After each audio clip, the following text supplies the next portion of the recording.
पहले हाफ बाउ रूल्स, फिर हुंड्स, फिर पूरा आपको हम बताएंगे क्वांटम नंबर। क्वांटम नंबर होने के बाद आपका आपका आ जाएगा श्रोडिंगर इक्वेशन। थोड़ा श्रोडिंगर इक्वेशन के बारे में हम डिस्कस करते हैं। देखिए हम फिर से शुरू से आपको बता रहे हैं, समझ लीजिए। बोर्स एटॉमिक मॉडल जैसे हमने कंप्लीट किया, तो बोर्स एटॉमिक मॉडल से हमें ये पता चल गया कि Bohr's atomic models are depends upon the nucleus around the electron as a particle. Nucleus के around electron as a particles के रूप में क्या कर रहे हैं, सराउंड कर रहे हैं। ओके, ये बोर्स थ्योरी ने, और उसमें बहुत थ्योरी आ गई जिसमें हम सेल सब सेल देखते हैं के एल एम एन पर डिपेंड करता है, के एल एम एन एसपीडीएफ पर डिपेंड कर रहा है, total number of the electron 2n square. ये आपने हमने बोर्स एटॉमिक थ्योरी में पढ़ी। ठीक है, तो बोर्स एटॉमिक थ्योरी तब तक चलती रही, तब तक हम लोग इसी तरह इलेक्ट्रॉन फिल करते रहे और यही सोचते रहे कि इलेक्ट्रॉन अपने सेल्स में पाए भी जाते हैं और वहीं पर अराउंड रहते हैं, जिनकी एक फिक्स एनर्जी होती है, उनकी एक फिक्स एनर्जी होती है। बट नया फोल्ड तब आया, the new discussion of the atomic orbitals और the de Broglie equation. De Broglie ने बताया ये electron as a wave, electron as a wave behave कर रहा है। जब electron as a wave behave कर रहा है, तो वेव का मतलब ये हो गया कि वेव यदि किसी कंपोनेंट्स की अगर वेव हम निकाल लेते हैं तो वो ऑलरेडी लैम्डा पर डिपेंड करती है, और लैम्डा की डी ब्रोगली ने इक्वेशन निकाल दिया है, H is upon mv, mv is equal to momentum. तो बहुत बड़ा डिफरेंस आ गया एटॉमिक थ्योरी में, और उस एटॉमिक थ्योरी में फिर बोर्स का ये जो फेल हो गया कि जो एनर्जी है, सॉरी जो इलेक्ट्रॉन है वो अपना फिक्स पाथवे में फिक्स एनर्जी में पाया जाता है।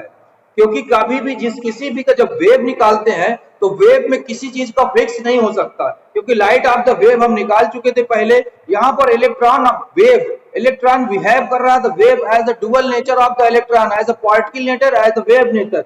वेव नेचर में डी ब्रोगली ने बहुत अच्छा किया।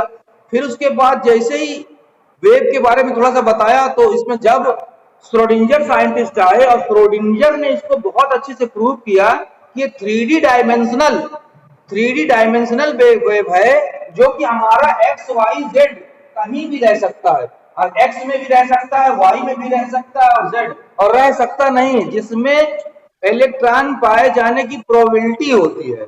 यानी बिल्कुल रह पाना बहुत मुश्किल है, बहुत अच्छे से ये कंफर्म नहीं है कि इलेक्ट्रॉन कहाँ है। जबकि बोर्स ने बता दिया था कि ऑलरेडी क्या है, सेल्स में रहेगा, तो डी ब्रोगली ने प्रूव कर दिया कि ये सेल्स में नहीं रह सकता, ये एज लाइक अ वेव है। तो वेव है, तो वेव का मतलब उसको फिक्स पॉसिबिलिटी नहीं है। तो श्रोडिंगर ने अपने एक इक्वेशन दिया, वो इक्वेशन हम डिस्कस करेंगे बाद में, जो X Y Z three dimension structure पर डिपेंड करता था कि इलेक्ट्रॉन तो है वो, और इलेक्ट्रॉन कैसा एज लाइक अ वेव है। तो वेव की प्रोबेबिलिटी जहां पर ज्यादा है उसको उन्होंने इक्वेशन से उसके एनर्जी लेवल पर डिपेंड करते हुए बता दिया। तो इसमें जब ये चीजें क्लियर हो गई एकदम, तो एनर्जी लेवल निकल आया। एनर्जी लेवल से आपको अलग अलग कि आप वेव कहां, आप इलेक्ट्रॉन रहे कहां, यानी कंफर्म ये हो गया जनरल इस समय जो मॉडल है कि जब एज लाइक अ वेव है तो इलेक्ट्रॉन कहीं पाया नहीं जाएगा, बल्कि इलेक्ट्रॉन पाए जाने की प्रोबेबिलिटी होती है। अब वो प्रोबेबिलिटी डिपेंड करती है उसके एनर्जी पर, जिसको हुन साइंटिस्ट अबाउ ने, Aufbau is called German word build, उन्होंने बताया कि जो एनर्जी लेवल होगा वो इंक्रीजिंग ऑर्डर में होगा, और वो n+l रूल पर डिपेंड करेगा। इसीलिए अबाउ प्रिंसिपल आपने देखा होगा, हमने इसको आपको बताया भी है। अबाउ रूल हमारा डिपेंड किसमें कर रहा है, एनर्जी लेवल पर, इंक्रीजिंग ऑफ एनर्जी लेवल, जो हमें n+l रूल से मिलती है, n+l रूल से मिलती है। किससे मिलती है, n+l रूल से मिलती है। n+l रूल है क्या, इसके पहले थोड़ा सा क्वांटम नंबर जानते हैं, और फिर क्वांटम नंबर की एक हमारी लास्ट वीडियो रहेगी जिसमें आप देखेंगे। n को हम प्रिंसिपल क्वांटम नंबर कहते हैं, जो डिपेंड करती है सेल पर, और l होता है जो एजीमुथल और एंगुलर मोमेंटम। तो एजीमुथल नंबर जो होता है, इन दोनों को जब हम ऐड कर देते हैं तो एक एनर्जी लेवल तैयार हो जाता है। ठीक है, उस एनर्जी लेवल को हम देखते हैं कि एनर्जी लेवल जिसका, क्योंकि इलेक्ट्रॉन इलेक्ट्रॉन हमेशा मिनिमम एनर्जी में रहना चाहता है। ठीक है, और मिनिमम से हायर तब जाएगा जैसे जैसे उसकी एनर्जी इंक्रीज होती जाती है। N+L रूल इसके पहले बहुत अच्छे से हमने बताया था, थोड़ा सा आप फिर से आप जान सकते हैं। जब हमने जान लिया इस ऑर्बिटल जो होते हैं वो NS 2S 2P, ठीक है, फिर यहाँ पर आ जाएगा 3S, 3S के बाद आ जाएगा 3P, 3P आप किसी भी तरह निकाल सकते हैं उसको, इससे कोई फर्क नहीं पड़ रहा है। ठीक है, हम लास्ट में लिख दे रहे हैं 3D। Increasing order of the energy,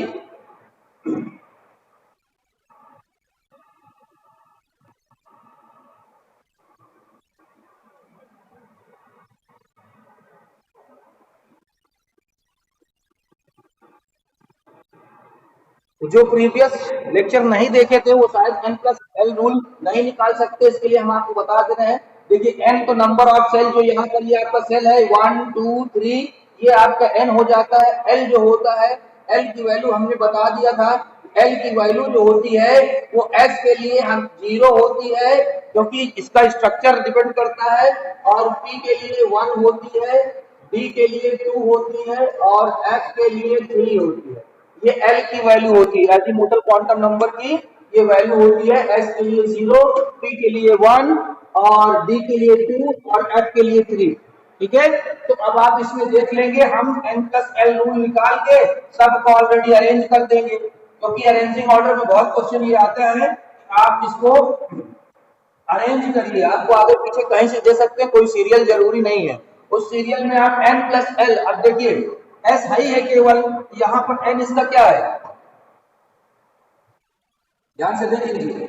अब L N तो है आपका 1, ये दिया हुआ है, और L इसका क्या है, S के लिए जो वैल्यू होती है आप क्या होती है 0, तो 1 + 0 = हो गया आपका 1। इसमें देखेंगे तो ये 2 है, और S है यहाँ पर, S के लिए L की वैल्यू क्या होती है 0 ही होती है, तो यहाँ पर 2 हो जाएगा। अब ये N क्या है 2 है, P के लिए 1 होता है तो 1 हो जाएगा, तो यहाँ पर ये 3 हो जाएगा। अब फिर देखते हैं 3 है N, S के लिए 0 है, ये टोटल 3 हो गया। यहाँ 3 है तो 3, और P के लिए क्या होता है 1, तो यहाँ पर 1 क्या हो जाएगा 4 हो जाएगा। अब 3 तो L की वैल्यू कितनी है 3, और D के लिए क्या होता है 2, तो 2 प्लस क्या हो जाएगा 5 हो जाएगा। अब देखिए आपको एनर्जी कंफर्म हो गई, ये एनर्जी 1 है, इसकी 2 है, इसकी 3 है, ऐसा करके आप निकालते चले जाएंगे तो आ जाएगा। कहीं कोई जरूरी नहीं कि हमने यहाँ पर अरेंजिंग ऑर्डर कैसे दिया है, आपको इतना सब्सटेंस दे दिया जाएगा, उसका निकालना पड़ेगा आपको कि कौन सी एनर्जी लेवल है। तो मिनिमम ये है, फिर उसके बाद मैक्सिमम। अब जहां पर देखते हैं कि हमारी एनर्जी सेम है, अगर एनर्जी वहां पर देखो इसकी भी 3 है, इसकी भी 3 है ना, तो increasing order of depending upon the increasing number of N, जिसका नंबर ऑफ एन ज्यादा होगा उसकी एनर्जी भी क्या होगी ज्यादा होगी। इस बात पे ध्यान रखिएगा, एनर्जी ये होता है एनर्जी डायरेक्टली प्रोपोर्शनल एन, मतलब अब जब सेम आ गई तो सेम में प्रॉब्लम हो गई, हम इसको रखें कि इसको, तो जिसका एन नंबर ज्यादा होगा उसकी एनर्जी इससे ज्यादा होगी। अब जैसे इसका एन नंबर कितना है 2 है, इसका एन नंबर कितना है 3 है, तो इसका 2 है तो इसकी मिनिमम एनर्जी हो जाएगी, इससे इसकी ज्यादा है तो इसलिए इसकी, इसी तरह अभी आगे भी आप देखेंगे तो 4s आ जाएगा। मान लेते हैं यहाँ पर हमारा 4s आ गया। अब 4s में आपने निकाला तो n की वैल्यू जो होती 4 है, s के लिए l की वैल्यू क्या है 0 है, यहाँ पर 4 आ गया। तो यहाँ भी देखिए 4 है और यहाँ भी आपको 4 है। जब इस प्रकार की प्रॉब्लम हो जाती है तो हम नंबर देखते हैं n नंबर किसका ज्यादा है। अब n नंबर देखिए इसमें 3 है और इसमें n नंबर कितना है 4 है, ये 3 है ये 4 है, तो 3 वाला मिनिमम हो जाएगा और 4 वाला मैक्सिमम हो जाएगा। अच्छे से ध्यान रखिएगा, क्योंकि ये बड़े एग्जामों में, नीट एग्जाम में, इसमें सब में ये आता है आपका, इसको आप बिल्कुल अच्छे से ध्यान दे देंगे, क्योंकि कहीं ना कहीं ऐसे पैरेलल कंडीशन हो जाएगी जो एनर्जी डिपेंड करती है N+L पर, बट सेम एनर्जी जो डिपेंड करती है energy directly proportional of the principal quantum number. तो ये एनर्जी ऑर्डर आप जब निकल जाएगा आपको अपने आप पता चल जाएगा, ये 1s है, इसका 1 है तो यहाँ पर ये 1s हो जाएगा। इससे एनर्जी ज्यादा किसकी होगी 2s की हो जाएगी। अब 2s के बाद ये 3 नंबर आ रहा है, अभी दोनों 3 है, बट इसका प्रिंसिपल क्वांटम नंबर 2 है, यहाँ पर ये 2p हो जाएगा और फिर ये ऑलरेडी आपका 3s हो जाएगा। 3s के बाद 4 आ रहा है, अब 4 ये दोनों में है बट यहाँ पर मिनिमम है, तो इसलिए यहाँ पर ये हो जाएगा 3p, फिर अरेंज करेंगे तब ये 3d ना आकर क्या आ जाएगा 4s आएगा, 4s के बाद ये हो जाएगा आपका 3d। तो ये अरेंजिंग ऑर्डर हो जाता है जो n+l के रूल पर डिपेंड करता है। और आप बाउ ने इसी को energy of orbital electron first occupied by lower energy orbital, okay, electron first occupied by the lower energy orbital. Electron हमेशा लोअर एनर्जी की ओर से इंक्रीज होगा और सबसे पहले यही रहना चाहता है, इसलिए जब भी हम भरेंगे सबसे पहले 1s, फिर 2s, फिर 2p, फिर 3s, ये लंबा एक चार्ट हो जाता है जिसको हम इलेक्ट्रॉन फिलिंग यानी increasing order of the energy और ऑर्बिटल भी बोल सकते हैं आप और सबसेल भी बोल सकते हैं। ठीक है, तो ये जब हम अरेंज करेंगे तो इसको लर्न करने में या टाइम निकालने में हमको बहुत ज्यादा टाइम लगता है। तो आप बाउ ने एक क्या दिया, एक स्ट्रक्चर दे दिया और बता दिया कि उसी बेस पर आप जनरली तुरंत जो है किसी भी का एनर्जी इंक्रीजिंग ऑर्डर में देख के हम किसी 1s 2s 2p 2f कोई भी ऑर्बिटल है इसको हम ऑलरेडी बहुत स्पीड से कर सकते हैं। तो कुछ नहीं है, एकदम सिंपल तरीका है, उस सिंपल तरीके में आपको देख लेना है बिल्कुल शॉर्ट। जैसे ये s ऑर्बिटल है तो 1s से स्टार्ट होता है, यहाँ 2s है, ये 2p हो जाता है, फिर ये 3s 3p 3d 4s 4p 4d 4f, जो कि f नंबर है 4, नंबर 4 में f आ जाता है। आप इसको चाहे तो जितना बढ़ा सकते हो, मैं थोड़ा सा बताया भी था आपको, 5s 5p 5d and 5f। अब इंक्रीजिंग ऑर्डर के लिए आप बाउ ने प्रिंसिपल दिया कि ये देखिए सबसे पहले इलेक्ट्रॉन मिनिमम एनर्जी, फिर हायर एनर्जी, ये एनर्जी लेवल आपका क्या हो जाएगा, बढ़ता जाएगा। ये देखिए 3p के बाद 3d में नहीं गया, 4s में आ गया, फिर 3d में आएगा, 4p में आएगा, 5s में आएगा, फिर 4d में आएगा, 5p अगर इसके बाद भी बनाना चाहते हैं तो 6s हो जाएगा। ठीक है, और जो है 4f में जा रहा है, ये 5d, तो यहाँ पर क्या हो जाएगा 6p हो जाएगा, 6p में आएगा। 6p के बाद कहाँ पर आएगा आपका इलेक्ट्रॉन 7s में आएगा। तो इससे आप एनर्जी लेवल कंप्लीट कर सकते हैं। अब अरेंजिंग ऑर्डर जो बुक में आपका लिखा रहता है वही अरेंजिंग ऑर्डर आप यहां से लिख सकते हैं, यानी लिख सकते हैं 1s, ठीक है, फिर इसके बाद आपका आ रहा 2s, फिर 2p 3 3s 3s 3s के बाद 3s के बाद आ रहा 3p 3s के बाद 3p 4s डॉट डॉट करके आप कर लीजिएगा ये पूरा यहाँ तक, ये जितना भी आप चाहें एसपीडीएफ का, ये maximum minimum to maximum energy पर डिपेंड करता है। अगर आपको प्रॉब्लम हो रही है तो आप n+l रूल निकालते हुए भी आप इसको निकाल लेंगे तो उसकी वैल्यू भी आ जाएगी और उस वैल्यू के अनुसार ये पूरा चार्ट बन जाएगा।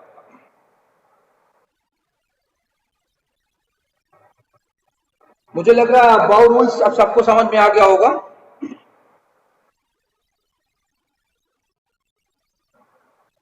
इसको बहुत स्पीड से आप तुरंत 7 4 तुरंत बना लेंगे आप कॉपी में, क्योंकि इसको लर्न करने में प्रॉब्लम आ जाती है, तो लर्न करने की जरूरत नहीं है। आप ऑर्डर लिख के अरेंज कर दीजिए, इंक्रीजिंग ऑर्डर में एनर्जी फिल हो जाएगा। अगर इसका लिखना भी है तो स्टार बना के यहाँ पर लिख दीजिए कि आप बाउ principle based upon increasing energy.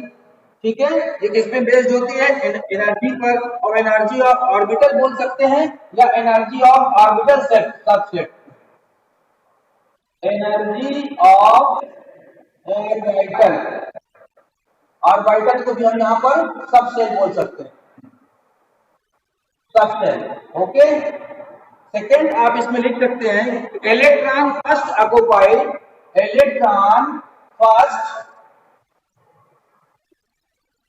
occupied via lower energy orbital, lower energy orbital.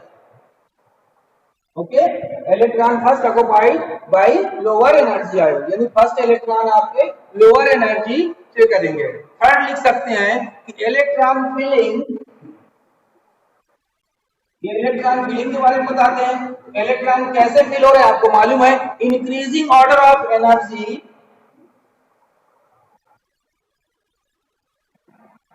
Increasing order of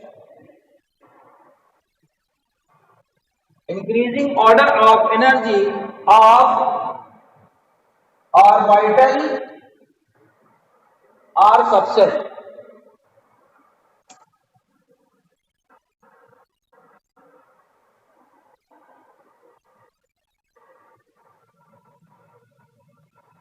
Okay students,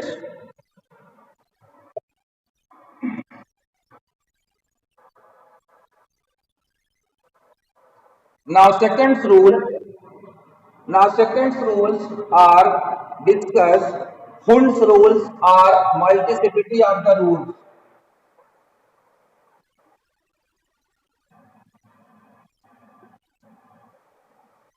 Hund's rule, Hund, yes,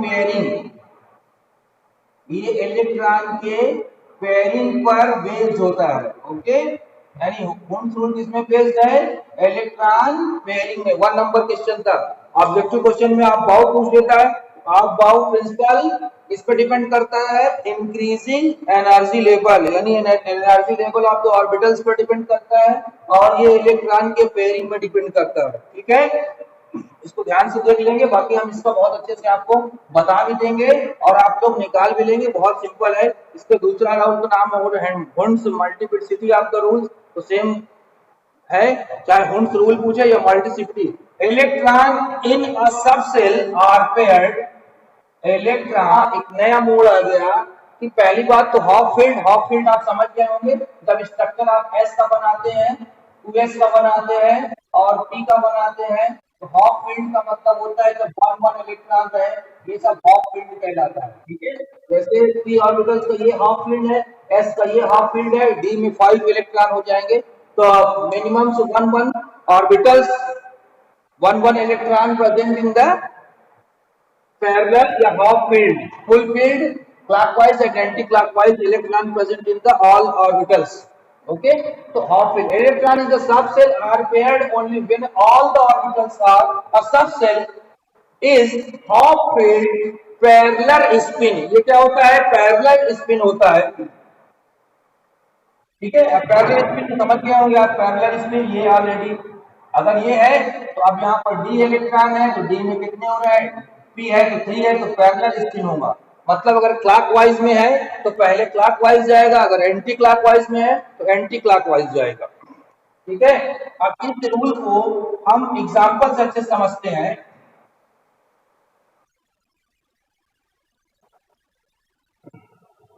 देखिए हुंस रूल जो है वो हाइड्रोजन में, जैसे आप बाउ की बात करें तो आप बाउ का जो एक्सेप्शन होता है वो हाइड्रोजन, हीलियम और लिथियम में अलग होता है। इसी प्रकार हुंस में सिंपल है, एग्जांपल इसका हम स्टार्ट करेंगे, हाइड्रोजन से स्टार्ट करते हैं। हाइड्रोजन, हाइड्रोजन का एटॉमिक नंबर कितना होता है, 1 होता है। 1 में आप देखेंगे 1s।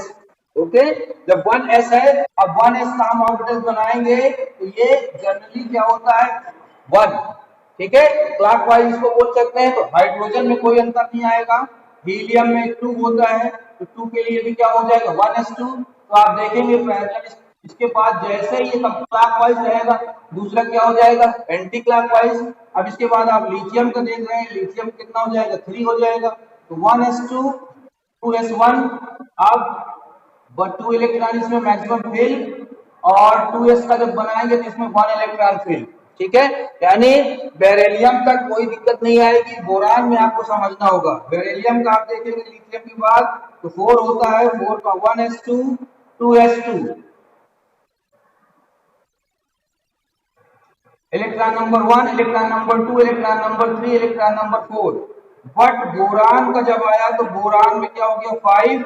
अब 5 में आपका क्या आ गया 2p आ गया। अब 2p1 आ गया। इसका मतलब सबसे पहले इन दोनों को हम कंप्लीट करते हैं। इन दोनों को हमने कंप्लीट किया तो पैरेलल पहले स्पिन में 1 1 पैरेलल स्पिन का मतलब किसी भी ऑर्बिटल्स के, ऐसा नहीं है कि हम एक ऑर्बिटल्स में 2 इलेक्ट्रॉन है तो क्या होंगे पैरेलल स्पिन होंगे, एक क्लॉकवाइज होगा और एक एंटी क्लॉकवाइज। ये क्लॉकवाइज और अब यहां से एक नया ऑर्बिटल आ गया जिसको आप पीछे इसका स्ट्रक्चर सेफ आप स्ट्रक्चर देख चुके हैं, px py pz, px py pz।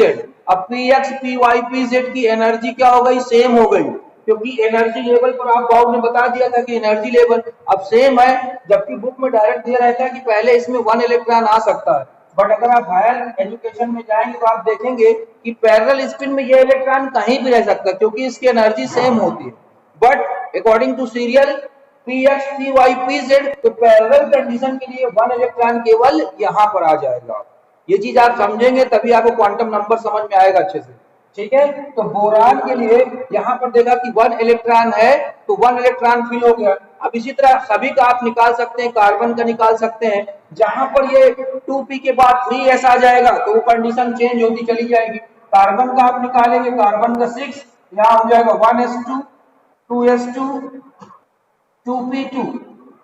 ठीक है, तो 1 इलेक्ट्रॉन फील्ड। अब यहीं पर आपको देखना है कार्बन में कि कार्बन वाला क्या हुआ, इलेक्ट्रॉन 1s का कंप्लीट 2s का कंप्लीट एंड 2p वाले में आपको ध्यान से देखना है कि पैरेलल यानी इलेक्ट्रॉन पहले एक ही डायरेक्शन में रहना चाहता है। अगर क्लॉकवाइज जा रहा है तो क्लॉकवाइज रहेगा, एंटी क्लॉकवाइज जा रहा है, भाई ये क्लॉकवाइज ऐसा हो रहा है, ये क्लॉकवाइज, तो क्लॉकवाइज को बाद में श्रोडिंगर ने प्रूव कर दिया था कि ये +1/2 है, ये एंटी क्लॉकवाइज है -1/2। ठीक है, तो कार्बन का जो 6 इलेक्ट्रॉन है वो यहां ना आकर यहां आएगा। इसी को हुंड्स ने प्रूव किया था कि 1 इलेक्ट्रॉन्स पहले ऑर्बिटल्स में फिल हो जाएगा और फिल होने के बाद नए ऑर्बिटल्स में जाएगा। जैसे कार्बन का भी हो गया, अभी नाइट्रोजन का होता तो नाइट्रोजन का यहाँ पर क्या हो जाएगा 3 हो जाएगा, जब यहाँ पर 3 हो जाएगा तो 1 इलेक्ट्रॉन ऐड हो जाएगा। अगर ऑक्सीजन का हम देख लेते हैं तो ऑक्सीजन कितना होगा 8, 1s2 2s2 2p4। अब इसको भी आपको अच्छे समझना है, 2p4 है तो s में बिल्कुल कंप्लीट रहेगा, 1s में एंड 2s में। बस अब आपको ध्यान देना है p वाले में px py। अब देखिए ये फर्स्ट इलेक्ट्रॉन, ये सेकंड, ये थर्ड, ये फोर्थ, ये फिफ्थ, ये सिक्स्थ, ये सेवेंथ और ये आपका ऑक्सीजन का 1 इलेक्ट्रॉन है जो कि यहाँ पर है। इसी तरह आगे आगे चल के फिल होता जाएगा और जितनी भी लेवल्स है वो आपकी एनर्जी लेवल पैरेलल कंडीशन में पहले हाफ स्पिन फिल होगी उसके बाद फुल होना। जैसे अगर डी आ जाता है, मान लीजिए किसी में डी आ जाता है 3D, तो 3D वाले 1s और 2s एकदम कंप्लीट रहेगा, 1s मतलब जो भी एस आए। ठीक है, तो डी देखेंगे तो डी में आप जानते हो डी टाइप्स होते हैं, 5 टाइप्स के orbitals. Okay, dx y y z z x z x dx square y square and dz square, ये 5 टाइप्स के ऑर्बिटल्स हैं जिसके हम शेप हम बता चुके हैं, डबल टेम्बल होगा। अब 3D में इलेक्ट्रॉन को जब हमको फिल करना होगा तो आप देखेंगे पहले पैरेलल कंडीशन में 1 इलेक्ट्रॉन जाएंगे। ठीक है, यानी 1 इलेक्ट्रॉन पहले फिल हो जाएगा, जब ये कंप्लीट हो जाएगा फिर उसके बाद इलेक्ट्रॉन आपका अपोजिट डायरेक्शन वाला फिल होना स्टार्ट हो जाएगा। अभी जब 1 इलेक्ट्रॉन का is called the half field. ठीक है, अब ये 2 इलेक्ट्रॉन हो रहा है, this is called the full field. तो हाफ फील्ड में हाफ फील्ड पहले हाफ फील्ड कंडीशन आएगी क्योंकि ऑलरेडी मल्टीप्लिसिटी टूल यही बता रहा है। ठीक है, ये जब 1 इलेक्ट्रॉन ऑलरेडी 1 2 3 4 5 तो इसको ऑलरेडी आप बोलते हैं हाफ फील्ड। ठीक है, और ये क्या हो जाएगा आपका फुल फील्ड हो जाएगा। तो अब किसी भी एलिमेंट्स का एटॉमिक नंबर जैसे ही क्लियर होता है आप ऑलरेडी फिल कर सकते हैं कि हमारा जो है जो इलेक्ट्रॉन का डिस्ट्रीब्यूशन है या इलेक्ट्रॉन की जो पेयरिंग है, यही पेयरिंग में ध्यान दीजिएगा क्योंकि इलेक्ट्रॉन किस पर बेस्ड है, पेयरिंग पर बेस्ड है। अब पेयर के लिए उन्हें बताया कि पहले अनपेयर्ड इलेक्ट्रॉन जाए किसी भी ऑर्बिटल में, उसके बाद पेयर का इलेक्ट्रॉन आएगा। ठीक है, तो ये आपको कंप्लीट कर लेना है। इसमें एग्जांपल बहुत आएगा और जो शॉर्ट फॉर्म में मैं आपको लिखवाया तो उतना भी आप लिख देते हैं, ठीक है, बाकी पीडीएफ में आपको मिल जाएगा। ओके स्टूडेंट्स, यानी आप बाउ प्रिंसिपल एंड आपका हुंस मल्टीप्लिसिटी ऑफ द रूल्स, ये दोनों को बेस्ड को आप जान लीजिए। आप बाउ का जो प्रिंसिपल है वो आपके किस पर डिपेंड करता है, एनर्जी पर ऑब्जेक्टिव क्वेश्चन पूछ सकता है या increasing order of the energy N+L rule पर। और आपका हुंस रूल जो है ये बेस्ड होता है इलेक्ट्रॉन पेयरिंग पर, जो हाफ फील्ड और फुल फील्ड कंप्लीट होते, पहले हाफ फील्ड फिर फुल फील्ड होता। ये दोनों कंप्लीट करने के बाद हम कल क्वांटम नंबर डिस्कस करेंगे। आपके बुक में भी दिया हुआ है, एक बार क्वांटम नंबर देख लीजिएगा। क्वांटम नंबर कैसे नंबर्स हैं, श्रोडिंगर ने 3 क्वांटम नंबर बताए थे, बाद में स्पिन क्वांटम नंबर आ गया, तो 4 क्वांटम नंबर हो गए।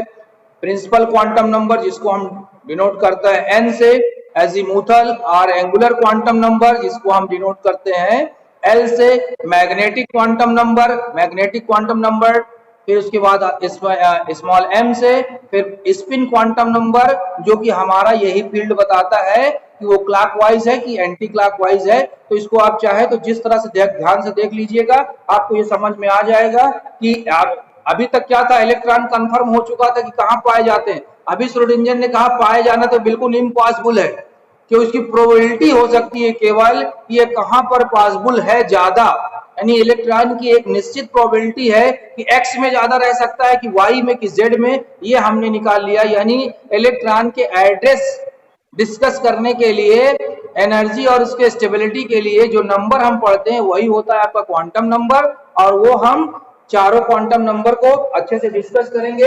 उसमें सबसे इंपॉर्टेंट है आपका मैग्नेटिक क्वांटम नंबर, जो कि आपको रूल से भी निकाल लेंगे, बाकी हम आपको बता देंगे, उससे भी क्लियर हो जाएगा एकदम। ठीक है, क्वांटम नंबर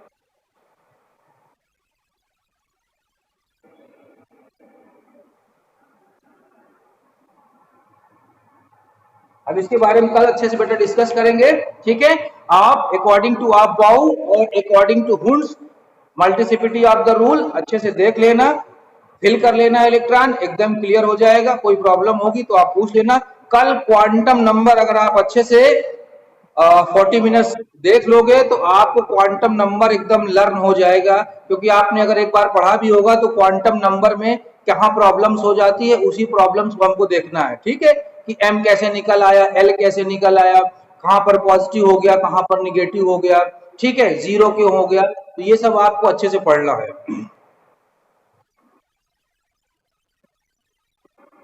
और इलेक्ट्रॉनिक कॉन्फ़िगरेशन आप देख लीजिएगा, Hund multiplicity of the rule और आप बाउ का एनर्जी लेवल आप अच्छे से बना लीजिएगा, उसमें आप इलेक्ट्रॉन फिल कर सकते हैं। जहां भी जैसे हमने ये नहीं बताया आपको, एस में आपको तो मालूम है कि एस में मैक्सिमम इलेक्ट्रॉन 2 रह सकते हैं, ठीक है, और पी में कितने रह सकते हैं आपको मालूम है 6 रह सकते हैं, डी में 10 और एफ में 14 कैसे रह सकते हैं, क्योंकि हम शेप एंड स्ट्रक्चर पढ़ चुके हैं ऑर्बिटल्स का। तो एस में एस है, ये एस में कितना ऑर्बिटल्स है ये, तो इसमें स्पिन ही रहेगा एक क्लॉकवाइज और एंटी क्लॉकवाइज, तीसरा इलेक्ट्रॉन इसमें आ नहीं सकता।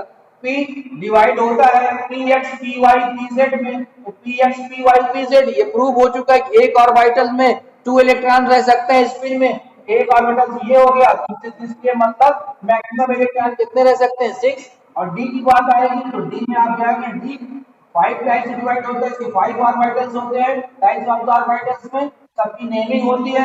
1 ऑर्बिटल्स में 2 इलेक्ट्रॉन, तो 2 इलेक्ट्रॉन इज इक्वल टू कितना हो गया 10, इसलिए डी में 10 और एफ में इसी तरह क्या हो जाता है 7 हो जाता है, तो 7 में 1 इलेक्ट्रॉन हो जाएगा। इसका टाइप्स अभी कंप्लीट नहीं है, इसलिए ये केवल 7 टाइप्स से डिवाइड कर देते हैं, 1 2 3 4 5 6 and 7 on 1 orbitals में 2 electron spin equal to 14, s में 2, p में 6, d में 10 और f में 14।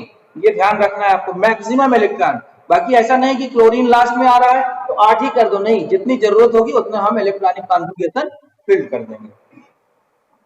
Okay, okay, students. Now next lecture I discuss quantum number. Okay.